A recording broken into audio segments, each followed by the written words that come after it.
Hello. कक्षा 11वीं में आप लोगों ने हिंदी विषय को चुना है अपने ऑप्शनल सब्जेक्ट के रूप में। अच्छी बात है, लेकिन इतना याद रखना कि अभी तक जो आपने पढ़ा उससे ग्रामेटिकली ये बिल्कुल अलग स्तर पे पहुंच जाता है। अलग स्तर पे जब मैं कहती हूँ तो ये नहीं होता है कि नहीं हिंदी बदल जाएगी, लेकिन यहाँ पर हिंदी की जो साहित्यिक भाषा हो जाती है, मतलब हिंदी जो कार्यालयीन भाषा का प्रयोग किया जाता है, उस पर विशेष ध्यान दिया गया है। या कहें कि इसके जैसे अभी तक तुम लोग 2 तरह का पत्र पढ़ते आए हो, है ना? क्या है, या तो अपने रिलेटिव्स को लिखना या स्कूल या कुछ लोगों को बाहर पत्र लिखना। लेकिन यहाँ पे हमारा मुख्य विषय ही कार्यालयी पत्र हो जाता है। यहाँ पे अपने अभिभावक को पत्र लिखना या अपने रिलेटिव्स को पत्र लिखना अनौपचारिक पत्र नहीं आता, औपचारिक ही रहता है। औपचारिक पत्र रहते हैं, साथ ही पत्रकारिता। देखो, जनसंचार के माध्यम पत्रकारिता के विविध आयाम, विभिन्न माध्यमों के लिए लेखन, पत्रकारीय लेखन के विभिन्न रूप और लेखन प्रक्रिया, विशेष लेखन स्वरूप और प्रकार, कैसे बनती है कविता, ये सारे बहुत सारे चैप्टर्स हैं, बहुत सारे यूनिट्स हैं जिसके अंतर्गत इन चीज़ों को बताया गया है। यदि आप इस ऐप को डाउनलोड करते हो NCERT बुक्स करके, तो मार्केट में भी आपके 3 बुक्स होंगी, आरोह, वितान और अभिव्यक्ति और माध्यम। अभिव्यक्ति और माध्यम एक ऐसी पुस्तक होगी जो 11वीं में भी काम आएगी और साथ साथ वही चीज़ आगे बढ़कर 12वीं में भी जाएगी, सेम बुक रहती है। यदि आप अभी मार्केट नहीं जा सकते हैं तो NCERT बुक्स डाउनलोड कर सकते हैं। जब आप अपनी क्लास को छुएंगे और अपने सब्जेक्ट को टच करेंगे तो वहाँ पे आपको 5 पुस्तकें दिखाता है, जिनमें हमारे 3 हैं, आरोह, वितान और अभिव्यक्ति और माध्यम। वितान जैसे 9th 10th में तुम लोगों की कृतिका थी रीडिंग पोर्शन में, वही है यहाँ पर वितान। और आरोह जैसे तुम्हारी क्षितिज थी काव्य और गद्य खंडों में विभाजित, वही है हमारा यहाँ पर आरोह। तो इससे पहले कि हम लोग आरोह और वितान की तरफ चलें या अपने पाठ्य पुस्तकों की तरफ चलें, मैं चाहती थी कि आप लोगों से मैं राइटिंग पोर्शन पे चर्चा करूं। राइटिंग पोर्शन पे यदि मैं चर्चा करूं तो यहाँ से बहुत सारे प्रश्न बनते हैं, जो छोटे छोटे प्रश्न होते हैं, और अपने फ्री टाइम में आप अपना ज्ञान बढ़ा सकते हैं, क्योंकि राइटिंग यदि बात करेंगे तो यहाँ पे बिल्कुल अलग हो जाता है। देखो, पहले चैप्टर की ओर चलते हैं। यदि मैं फर्स्ट यूनिट को टच करती हूँ, फर्स्ट यूनिट स्टार्ट करती हूँ, तो इस तरह से पेज खुलता है। जनसंचार माध्यम और लेखन। जब जनसंचार माध्यमों की बात होती है तो जनसंचार माध्यम का अर्थ थोड़ा सा देखते हैं। इस पाठ में हम क्या क्या देखेंगे। संचार क्या है, संचार के तत्व क्या हैं, संचार के प्रकार क्या हैं, जनसंचार की विशेषताएं क्या हैं, संचार के कार्य क्या हैं, जनसंचार के क्या कार्य हैं, और भारत में जनसंचार माध्यमों का विकास किस ढंग से हुआ, जनसंचार माध्यमों का प्रभाव क्या पड़ता है। यहाँ पर सबसे पहले कोटेशन दिया हुआ है, देखो क्या दिया है। मीडिया जब तक जनता को साथ लेकर नहीं चलेगी तब तक जनता भी उसका साथ नहीं देगी। प्रभाष जोशी जो कि वरिष्ठ पत्रकार हैं, वे कहते हैं कि मीडिया को जनता को साथ लेकर चलना होगा। यदि मीडिया जनता के साथ नहीं चलेगी, जनता को साथ लेकर नहीं चलेगी, तो जनता भी उसके साथ नहीं खड़ी होगी। खैर, आगे बढ़ते हैं और देखते हैं एक नज़र में संचार क्या है। संचार के बिना जीवन संभव नहीं है। मानव सभ्यता के विकास में संचार की सबसे महत्वपूर्ण भूमिका रही है। संचार 2 या 2 से अधिक व्यक्तियों के बीच सूचनाओं, विचारों, भावनाओं का आदान प्रदान है। क्या है?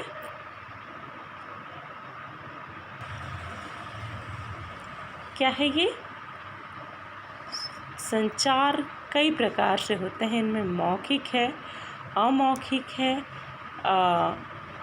और इनके अलावा भी वैयक्तिक, अंतर्वैयक्तिक, समूह संचार और जनसंचार प्रमुख है। संचार का मतलब होता है फैलना, है ना। संचार क्या है? संचार 2 या 2 से संचार दो या दो से अधिक व्यक्तियों के बीच सूचनाओं, विचारों और भावनाओं का आदान प्रदान है।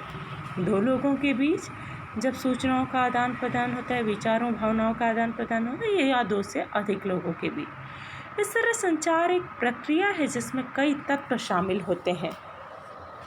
संचार के कई प्रकार हैं, जिनमें है क्या क्या, मौखिक है, अमौखिक संचार के अलावा और क्या होते हैं, अंतर्वैयक्तिक, अंतर्वैयक्तिक और समूह संचार और जनसंचार।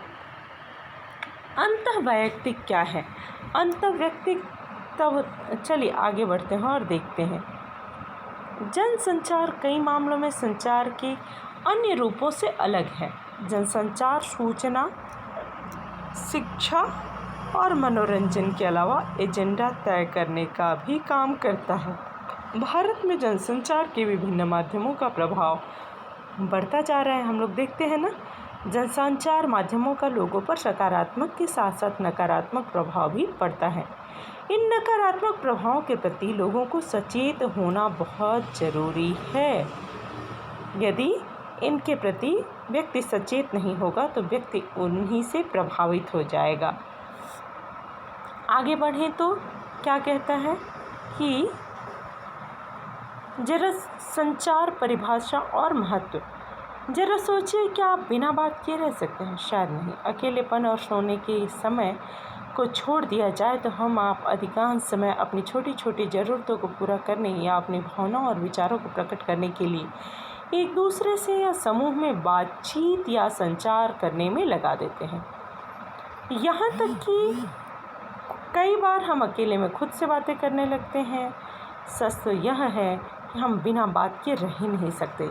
यदि समाज में रहना है तो विभिन्न क्रियाकलापों में हिस्सा लेना है तो यह बिना बातचीत के संचार के संभव नहीं है ना। किसी भी बात को व्यक्त करने के लिए, किसी भी हर काम के लिए तो बात करना पड़ता है। ज़रा सोचिए कि क्या आप चुप रह सकते हैं? पहली बात तो यह है नहीं कि आप बहुत देर तक चुप नहीं रह सकते, लेकिन अगर आप चुप रहना भी चाहें तो क्या आप चुप रहते हुए भी कुछ कह नहीं रहे होते? जैसे अगर आप घर या स्कूल में चुप बैठे हो तो भी आप कुछ कह रहे होते हो सकता है आप नाराज़ हो या फिर उदास हो या फिर सोच रहे हो। आपका कोई दोस्त आपको चुप बैठा देख पूछ सकता है कि क्या आप किसी से नाराज़ हैं या किसी बात पर उदास हैं। इसका अर्थ हुआ कि जैसे आप कुछ कहकर संचार कर रहे हैं, वैसे आपकी खामोशी भी संचार करती है, आपके भीतरी विचारों को व्यक्त करती है। यदि मैं यहाँ पर देखूँ तो हम चाहें या न चाहें अपने दैनिक जीवन में हम संचार के बिना नहीं रह सकते। वास्तव में संचार जीवन की निशानी है। व्यक्ति जीवित है, ये दिखाता है। मनुष्य जब तक जीवित है वह संचार करता रहता है। यहाँ तक कि एक बच्चा भी संचार के बिना नहीं रह सकता। वह रोकर या चिल्लाकर अपनी माँ को अपनी ओर खींचता है। इस तरह से संचार खत्म होने का अर्थ है मृत्यु। वैसे तो प्रकृति में सभी जीव संचार करते हैं, लेकिन मनुष्य की संचार करने की क्षमता और कौशल सबसे बेहतर है। दूसरे जीवों को भी तो देखते हो, सभी जीव अपनी अपनी भाषा में आपस में बातचीत करते हैं, है ना। तो संचार तो सब में होता है, लेकिन ये सबसे ज़्यादा मजबूती से होता है मनुष्य में। और यदि संचार नहीं हो रहा है मतलब वह मृत व्यक्ति ही संचार के बिना रह सकता है। तो यहाँ पे कहते हैं एक तरह संचार खत्म होने का अर्थ है मृत्यु। तो अक्सर यह कहा जाता है कि मनुष्य एक सामाजिक प्राणी है और उसे सामाजिक प्राणी के रूप में विकसित करने में उसकी संचार क्षमता की सबसे बड़ी भूमिका रही है। परिवार और समाज में एक व्यक्ति के रूप में हम अन्य लोगों से संचार के जरिए ही संबंध स्थापित करते हैं ना। रोज़मर्रा की ज़रूरतें पूरी करते हैं। घर में बिना बातचीत के नहीं हो सकता, संचार होता है आपस में। तो मनुष्य ने चाहे भाषा का विकास किया हो या लिपि का, लिपि मतलब लिखना, या फिर छपाई का, इसके पीछे मूल इच्छा संदेशों के आदान प्रदान की ही थी। दरअसल संदेशों को आदान प्रदान में लगने वाले समय और दूरी को पाटने के लिए, दूरी को कम करने के लिए, उसको खत्म करने के लिए मनुष्य ने संचार के माध्यमों को खोज की। आज हम जिस संचार क्रांति की बात करते हैं आखिर वह क्या है? संचार और जनसंचार के विभिन्न माध्यमों टेलीफोन, इंटरनेट, फैक्स, समाचार पत्र, रेडियो, टेलीविज़न और सिनेमा आदि के जरिए मनुष्य संदेशों के आदान प्रदान में एक दूसरे के बीच की दूरी और समय को लगाकर कम से कम करने की कोशिश कर रहा है। क्या है? टेलीफोन के माध्यम से टेलीफोन का आविष्कार क्यों हुआ? क्योंकि हम दूर बैठे लोगों से भी अपनी बात बहुत आसानी से और कम समय में कर सकते हैं। वैसे ही अनेक अलग अलग माध्यम हैं, जैसे इंटरनेट है, फैक्स है, समाचार पत्र है, रेडियो है, टेलीविज़न है, सिनेमा। ये सब क्या करते हैं? संचार ही तो करते हैं। एक जगह की बात को, एक ग्रुप की बात को, एक व्यक्ति की बात को दूसरे व्यक्ति तक या व्यक्तियों के समूह तक पहुंचाने का कार्य करते हैं। तो ये सब संचार के माध्यम हैं। तो इन सब का आविष्कार क्यों हुआ? क्योंकि मनुष्य में संचार करने की प्रेरणा थी। वह संचार करना चाहता था, अपने विचारों को व्यक्त करना चाहता था, संदेशों को आदान प्रदान करना चाहता है ना। तो एक दूसरे के बीच की दूरी और समय को लगातार कम से कम करने की कोशिश कर रहा है, और इसी कोशिश के परिणाम स्वरूप संचार के इन साधनों को हम अपने आसपास देखते हैं। यही कारण है कि आज संचार माध्यमों के विकास के साथ न सिर्फ भौगोलिक दूरियां कम हो रही हैं, भौगोलिक मतलब जोग्राफिकल डिस्टेंस। मान लो मैं यहाँ हूँ और आज मेरी बात हो रही है, मेरी इच्छा हो रही है दिल्ली में बात करने की, मैं फटाक से कॉल कर सकती हूँ। तो इससे हमारी जो भौगोलिक दूरी है या फिर जो जोग्राफिकल जो डिस्टेंस है हमारे बीच का, वो आड़े नहीं आता है। तो भौगोलिक दूरियां कम हो रही हैं, बल्कि सांस्कृतिक और मानसिक रूप से भी हम एक दूसरे के करीब आ रहे हैं। दूसरे की संस्कृति को जानते हैं, उनके त्योहारों को जानते हैं। जानने का अच्छा माध्यम है। शायद यही कारण है कि कुछ लोग मानते हैं कि आज दुनिया एक गांव में बदल गई है। कोरोना में तो उसी में का है ना। यदि संचार नहीं होता तो कोरोना एक ही स्थान पर रह गया होता, लेकिन चूँकि संचार के माध्यम बढ़ गए हैं, एक देश से दूसरे देशों में लोगों का आना जाना है, बातचीत होती है, लोगों का आना जाना है, इसलिए बीमारियां भी फैल रही हैं और साथ साथ दवाइयों का भी यहाँ वहाँ लेन देन हो सकता है। सब कुछ है ना, पॉजिटिव भी है, नेगेटिव भी है। आगे बढ़ते हैं। दुनिया के किसी भी कोने में कोई घटना हो, जनसंचार माध्यमों के जरिए कुछ ही मिनटों में हमें खबर मिल जाती है। न्यूज़ के माध्यम से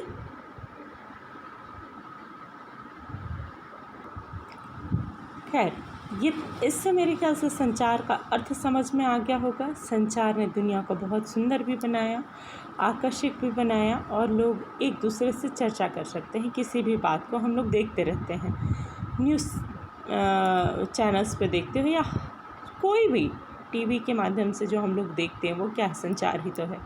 संचार क्या है? संचार शब्द की उत्पत्ति चर धातु से हुई है। धातु संस्कृत में पढ़े होंगे। धातु क्रिया का मूल रूप कहलाता है। क्रिया के मूल रूप को धातु कहते हैं। तो चर धातु से हुई है, जिसका अर्थ है चलना या एक स्थान से दूसरे स्थान पर तक पहुंचना। समझ में आ रहा है? तो स्थान तक पहुंचना। अपने विज्ञान में ताप संचार के बारे में पढ़ा होगा, पढ़े है ना। ट्रैवल करता है, एनर्जी, लाइट, सब कुछ तो ट्रैवल करता है। कैसे गर्मी एक बिंदु से दूसरे बिंदु तक पहुंचती है, उसी तरह टेलीफोन के तार या बेतार के जरिए मौखिक या लिखित संदेश को एक जगह से दूसरी जगह भेजने को भी संचार कहा जाता है ना। चार, चलना, संचरण होना। उससे हमारा तात्पर्य दो या दो से अधिक व्यक्तियों के बीच सूचनाओं, विचारों और भावनाओं का आदान प्रदान है। मशहूर संचार शास्त्री विल्बरशैम के अनुसार संचार अनुभवों की साझेदारी है। हम अपने एक्सपीरियंस दूसरों से बांटते हैं, यही है संचार। आगे बढ़ते हैं। तो दरअसल एक दूसरे से संचार करते हुए हम अपने अनुभव को ही एक दूसरे से बांटते हैं, लेकिन संचार सिर्फ दो व्यक्तियों तक सीमित परिघटना नहीं है। संचार के तहत सिर्फ या दो या उससे अधिक व्यक्तियों में ही नहीं, हजारों लाखों लोगों के बीच होने वाली जनसंचार तक को शामिल किया जाता है। न्यूज़पेपर के माध्यम से जो समाचार तुरंत फैल जाता है करोड़ों लोगों में, समाचार पत्रों के माध्यम से जो बात फैल जाती है, अनाउंसमेंट के माध्यम से जो बात तुरंत फैल जाती है, ये सब क्या है? ये सब कुछ जनसंचार के माध्यम के अंतर्गत ही आते हैं। यदि मैं आगे बढ़ूं तो इस तरह हमने देखा कि संचार एक घटना के बजाय प्रक्रिया है, एक ऐसी जीवित प्रक्रिया है जिसमें सूचना देने और पाने वाले की सक्रिय भागीदारी जरूरी है। दोनों का सक्रिय भागीदारी से ही यह प्रक्रिया पूरी होती है। अगर दोनों में से कोई संचार के लिए अनिच्छुक है, इच्छा नहीं है उसकी, तो संचार प्रक्रिया को आगे बढ़ाना मुश्किल होता है। दोनों को बात करने के लिए इंटरेस्टेड होना चाहिए ना, मैं कुछ बता रही हूँ तो आपको सुनने के लिए इंटरेस्टेड होना चाहिए। न्यूज़ हम तक कब पहुँचता है? जब हम उसको जानने के इच्छुक होते हैं। वैसे ही कोई भी बात। तो इस अर्थ में संचार अंतरक्रियात्मक प्रक्रिया है। क्या है? अंतरक्रियात्मक प्रक्रिया। अंतरक्रियात्मक इंटरैक्टिव, इंटरैक्ट करना, एक दूसरे से बात करना। आप बोलना चाहते हैं, मतलब मैं सुनना चाहती हूँ, तभी हमारे बीच संचार होगा। इसके साथ ही फर्स्ट पॉइंट कंप्लीट हुआ कि संचार क्या है। आगे बढ़ते हैं संचार के तत्व। जब हम कहते हैं कि संचार एक प्रक्रिया है, इसका एक अर्थ यह भी होता है कि इस प्रक्रिया में कई चरण या तत्व शामिल होते हैं। जब प्रक्रिया है तो कई चरण भी होंगे। इनमें से कुछ प्रमुख तत्वों की हम यहाँ सिलसिलेवार चर्चा करेंगे। संचार प्रक्रिया की शुरुआत स्रोत या संचारक से होती है, जो संचार का कार्य शुरू करता है। स्रोत है जो वहाँ से शुरू होती है। और जब स्रोत या संचारक एक उद्देश्य के साथ अपने किसी विचार, संदेश या भावना को किसी और तक पहुंचाना चाहता है, तो संचार प्रक्रिया की शुरुआत होती है। जैसे आप स्वयं को स्रोत या संचारक मान लें। आपको इतिहास की एक किताब चाहिए, लेकिन इसके लिए आपको अपनी कक्षा के एक मित्र से आग्रह करना पड़ा। आग्रह मतलब रिक्वेस्ट ना। इस तरह जैसे ही आप किताब मांगने की सोचते हैं, संचार की प्रक्रिया शुरू हो जाती है। जाहिर है कि किताब मांगने के लिए आप अपने मित्र से बातचीत करेंगे या उसे लिखकर संदेश भेजेंगे। बातचीत या संदेश भेजने के लिए आप भाषा का सहारा लेंगे। भाषा असल में एक तरह का कूट चिन्ह है। कूट चिन्ह मतलब कोडिंग है, कोड है। आप अपने संदेश को उस भाषा में कूटीकृत या एनकोडिंग करते हैं। डिकोड उसको ओपन करना, एनकोड उसमें बांधना। तो एनकोडिंग करते हैं। यह संचार की प्रक्रिया का दूसरा चरण है। सफल संचार के लिए यह ज़रूरी है कि आपका मित्र भी उस भाषा यानी कोड से परिचित हो जिसमें आप अपना संदेश भेज रहे हैं, है ना। इसके साथ ही संचारक या एनकोडिंग की प्रक्रिया पर भी पूरा अधिकार होना चाहिए। जो भेज रहा है उसको भी भाषा का ज्ञान होना चाहिए, एनकोडिंग करने में सक्षम होना चाहिए, और जिस तक भेज रहे हो उसको भी तुम्हारी भाषा का ज्ञान होना चाहिए, जिससे वो तुम्हारे विशेष शब्दों को समझ सके, क्योंकि हर शब्द अपने आप में अर्थ को समाहित किए हुए होते हैं। तो भाषा असल में एक तरह का कूट चिन्ह है। समझ में आ रहा है ना।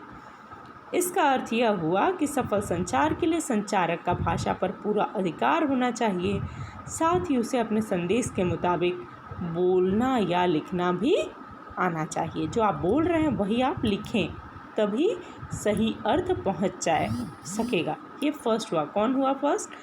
प्रक्रिया है तो कहाँ से शुरू हुई? स्रोत से या संचारक से, जो कि शुरू कर रहा है संचार को। लेकिन संदेश को किसी माध्यम से ही तो आप पहुंचाएंगे ना, किसी माध्यम या चैनल के जरिए प्राप्तकर्ता तक पहुंचाना होता है।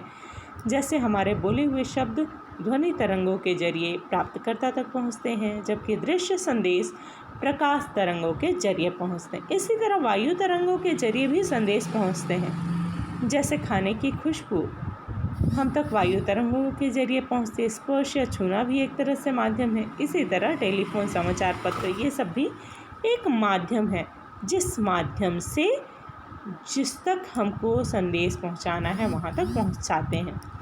यहाँ पे 3 चीज़ें महत्वपूर्ण हो गई। कौन कौन? एक हुआ संचारक, एक हुआ माध्यम, और तीसरा हो गया प्राप्तकर्ता या रिसीवर, जिस तक हमारा मैसेज पहुंचता है। प्राप्त संदेश का कूटवाचन, कूट क्या है?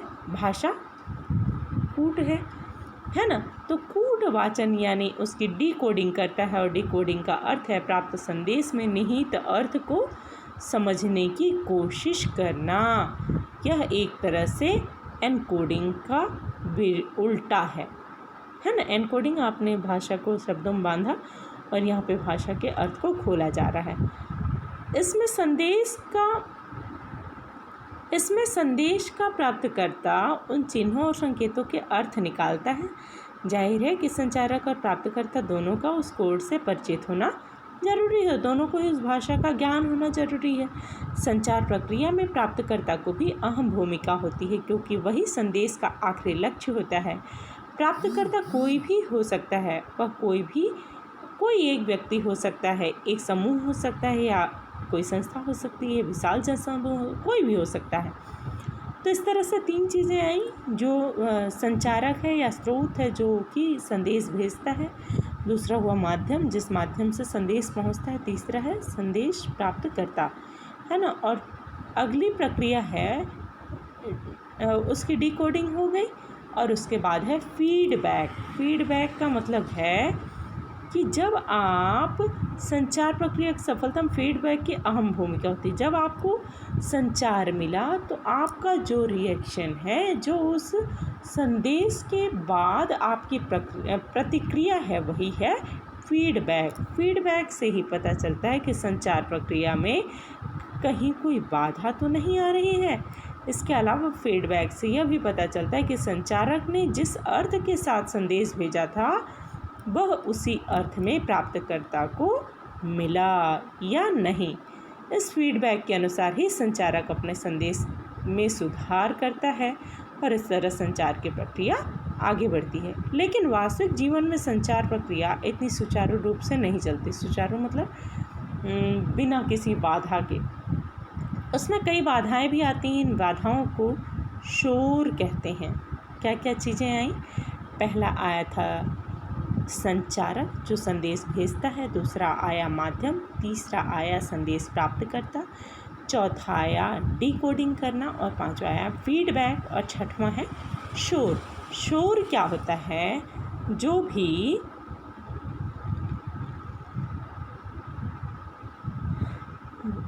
शोर मतलब होता है नॉइज़, या संचार की प्रक्रिया में शोर से बाधा पहुंचती है। जब मैं अपनी कोई बात कहना चाहती हूँ, बीच में आवाज़ आ रही है, शोर हो रहा है, तो मेरी बात सही ढंग से आप तक नहीं पहुँच सकती है। तो ये शोर केवल शोर के रूप में नहीं होता है, यहाँ पे होता है मान लो बीच में जो भी खराबी आई, जिसके माध्यम से हमारा संदेश जो हम कहना चाहते थे वो सही ढंग से प्राप्तकर्ता तक नहीं पहुँचा, उसी को कहते हैं शोर। संचार की प्रक्रिया को शोर से बाधा पहुंचती है। यह शोर किसी भी किस्म का हो सकता है। यह मानसिक से लेकर तकनीकी और भौतिक शोर तक हो सकता है। शोर के कारण संदेश अपने मूल रूप में प्राप्तकर्ता तक नहीं पहुंच पाता। सफल संचार के लिए संचार प्रक्रिया से शोर को हटाना या कम करना बहुत ज़रूरी है। शोर क्या है? देखो यहाँ पे दिया है शोर, एक डायग्राम के माध्यम से बताया। स्रोत या संचारक किसको भेज रहा है? संदेश भेज रहा है। कैसे भेज रहा है? माध्यम से भेज रहा है, और कहाँ तक पहुँचना है उसको? प्राप्तकर्ता तक। ये प्राप्तकर्ता क्या भेजेगा? फीडबैक। फीडबैक मतलब ये हुई संचार प्रक्रिया कंप्लीट, है ना। और यदि इसमें कोई बाधा आती है तो वो उसको कहते हैं शोर। आज के लिए इतना ही। यहाँ पे हमारा कंप्लीट हुआ संचार क्या है, हम लोगों ने समझा, और वो किस ढंग से चलता है। कल पढ़ेंगे संचार के प्रकार।